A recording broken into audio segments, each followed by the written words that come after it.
La lumière, les enfants, mais c'est pas possible, on éteint la lumière, on n'est pas à Versailles ici. C'est où Versailles? Mais on s'en fout de Versailles, on éteint la lumière. Les enfants, je comprends pas comment vous faites pour mettre autant de bazar.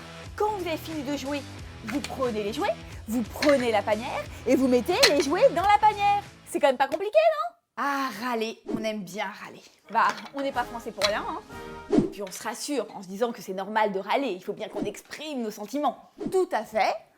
Alors oui, dans un certain sens, sauf que l'accumulation des reproches, des râleries peut être un peu pesant pour les autres et entre autres pour nos enfants. Vous pouvez pas faire moins de bruit? Vous n'êtes pas tout seul dans cette maison?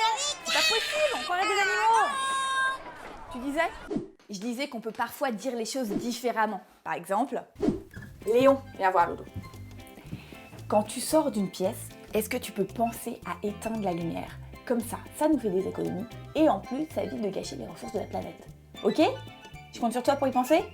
C'est vrai que je pourrais aussi dire ça comme ça.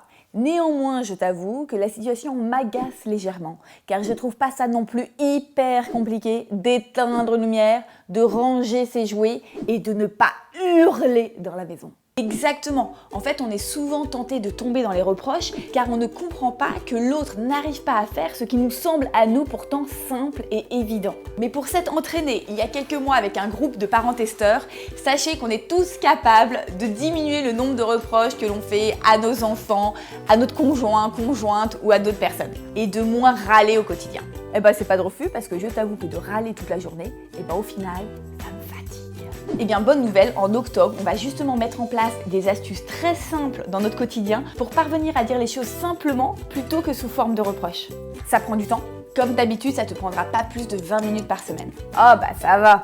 Et personnellement, ça me fait plaisir de m'entraîner avec vous car moi aussi j'en ai besoin. Et parce que chaque mois, on arrive tous à avoir des évolutions très concrètes dans notre quotidien et ça fait du bien de se voir évoluer. Et puis j'ai pas non plus envie de finir comme une vieille aigrie qui râle tout le temps. Donc n'attendez plus pour rejoindre l'appli du Cool Parents et offrir dès maintenant à vos enfants le meilleur de ce que vous êtes.